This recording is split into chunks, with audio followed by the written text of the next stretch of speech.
Hello. If you irakwate. Wacha niachane na Kidhungu sababu itanikoroga nisahau ile kitu nilikuwa nataka kusema.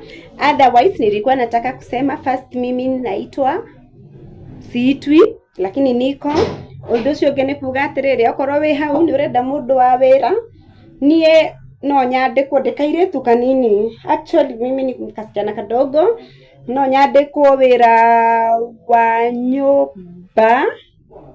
Naweza fanya kazi ya nyumba. Acha niongee na Kiswahili kwa sababu kuna mtu ako hapo anataka msichana na maybe anaweza niandika mimi. Haya, sana kazi ya nyumba, msinipe kazi ya kufua nguo. Mimi sifuangi nguo, sawa? Haya, msinipe kazi ya kupika. Sawa? Msinipe kazi ya kuangalia mtoto. Sawa?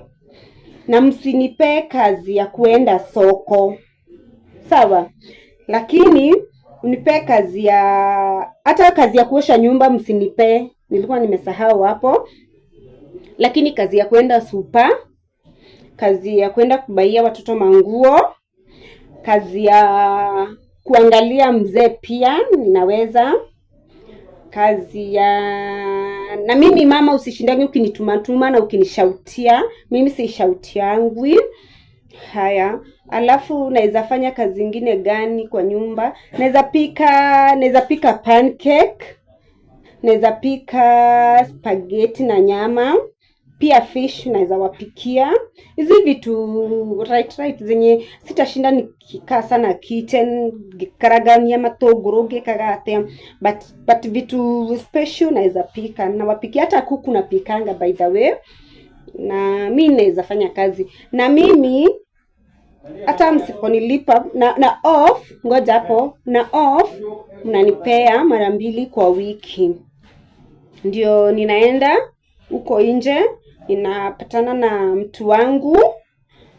Nikitoka kupatana na mtu wangu, ananipeleka Pizza Inn, alafu ananipeleka out. Alafu nimeenda Saturday jioni, ninarudi Monday asubuhi. Sawa? Na nisipewe kazi ya kuamka asubuhi mapema. Ninataka peace, nataka kulala. Wewe mwenye unataka mtu wa kazi umesikia? Yes.